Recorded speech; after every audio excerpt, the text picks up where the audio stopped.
What's up lads, Viper here and welcome to the first player review on the channel. Today we're going to be looking at Alessandrini. He is coming in at about 100,000 coins, and to complete his SBC you need an 85 rated squad with a team of the week. Obviously a few years ago when Alessandrini was at LA Galaxy, he was very good on FIFA. He had an 82 rated inform which was absolutely ridiculous. I believe this is why he's got that flashback. A few things before we start talking about Alessandrini. All of these games were played in Division Rivals at 2300 skill rating as a minimum. I am using a Hawk on Alessandrini because I think that's the best chem style for him. And I am using a weird team to play him in because I don't have a team at the moment. But let's talk Alessandrini, shall we?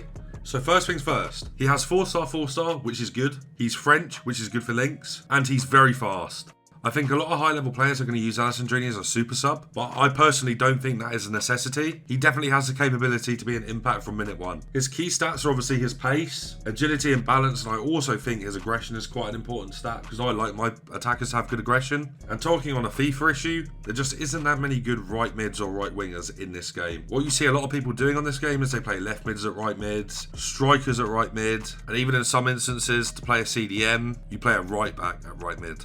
So this is the actual first solution we have to a cheap option that is very good who can slot into right mid on 10 chemistry. And this on its own I think makes Alessandrini worth picking up anyway, but with all the logistics out the way, let's get into how he plays. So in my personal opinion, I think Alessandrini is a pocket version of Messi with more pace. Obviously I mentioned earlier how important the shot power is, and I actually value shot power as much as I do finishing. Alessandrini as a base has 93 shot power, but with a Hawk, he gets 99. This was one of the reasons I did put a Hawk on him. If we simplify shot power, it essentially means you can score from weird angles. You'll see me score from a lot of interesting angles with Alessandrini. And the reason this is possible is because his shot power is so high. He is actually just quite a powerful player, Alessandrini. He has decent enough strength. His aggression is very high.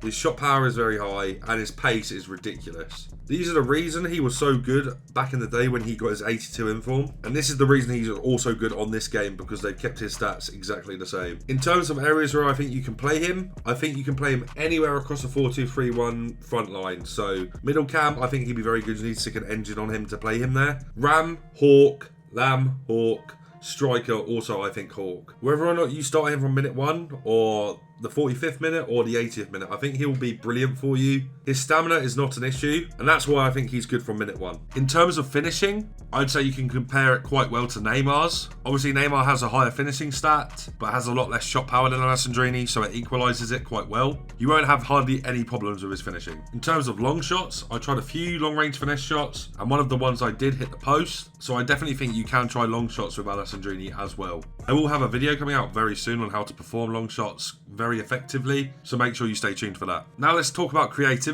Alessandrini is very good at creating chances for other players. His passing is actually quite good.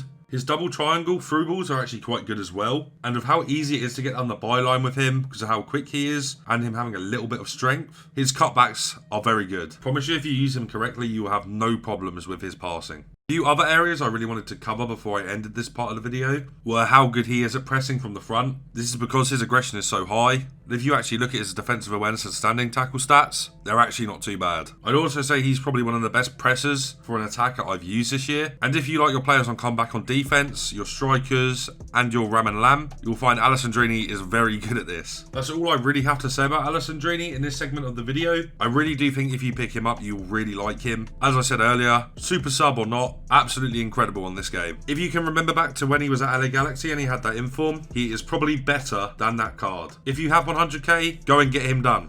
Right guys, this is the team we used to get the clips of Alessandrini. Obviously it was all played at 2,345 skill rating, and I think that's the ultimate test of these kind of players, you know. Playing at that higher skill rate, if they can't perform there, then they're not worth picking up. But we'll get into that with Alessandrini in a moment. I just want to tell you guys that we sub Payet off straight away for Carlos Sola, and we bring on Naki Williams for Icardi. And a little side note as well, this Fabregas is really good, man. I'm not going to do a review on him, but he is very good. Obviously, we got him from the League One 81 Plus upgrades. There's going to be a video on that tomorrow. So if you guys do want to see that, make sure you stay tuned and you're subscribed to the channel. But with all that being said, let's get into Alessandrini. 5 games, 10 goals, 5 assists. And the funny thing about that is, one of them games was a DC in like the 20th minute. So essentially count that as 4 games, because it was 0-0 at the time. But he's incredible. High medium, 4-star, 4-star. Absolutely incredible, man. Best super sub on the game, in my opinion. I don't think there's anybody else that really comes close. Naki Williams wasn't that good. I thought he would be good when I picked him up. But this guy's incredible, man. When I get my team back, I'm debating starting him or putting him on my bench. I can't make my mind up, but he's that good.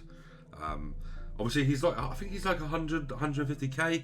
I think he's worth double or triple that. He is that good. So I really do recommend you pick him up. His finishing's a bit low. That's the only problem. I wouldn't even consider it a problem, really. But yeah, man, he's incredible. You know, that good shot power, that good agility and balance, you're getting yourself an absolute stud for a really good price here. So make sure you guys do pick him up before he expires. I really, really do think he's worth it. With that being said, lads, that is going to be the end for this video. So make sure if you did enjoy it, you do leave a like. Comment what players you want to see next from these player reviews. So make sure you do leave a comment. But if you're not subscribed, make sure you subscribe so you can keep up to date on all the videos I upload, because I do tutorials as well. But thank you guys for watching, and I'll see you in the next one.